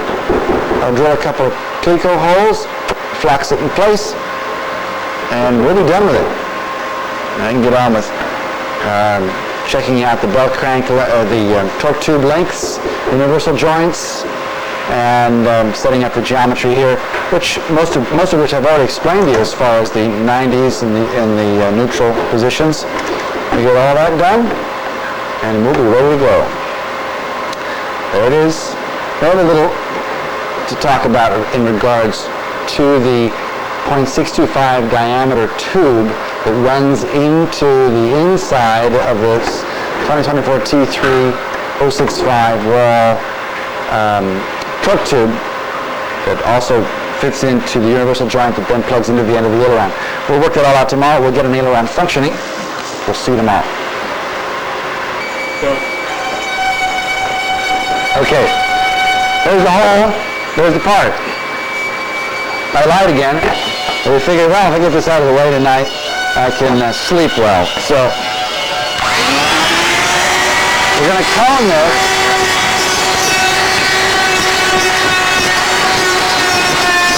So presently, that is the shape of our part.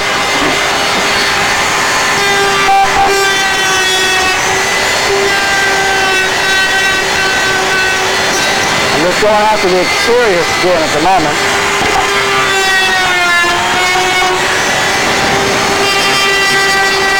I just sanded this too, by the way.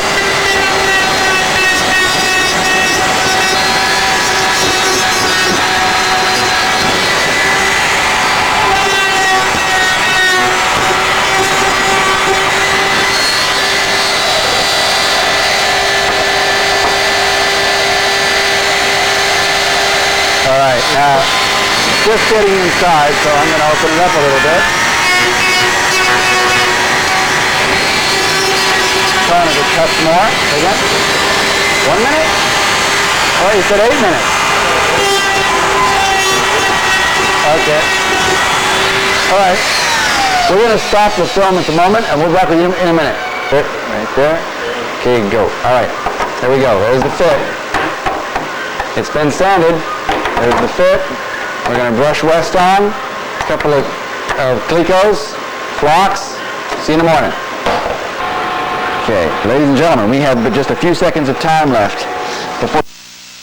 Now I want to show you that the ball is in the socket. You put the circlip in place with a sharp edge out, and you'll discover that this portion right there hits the ball. So we grind out like so, so it clears, and then we snap it in. We'll see you in the next tape.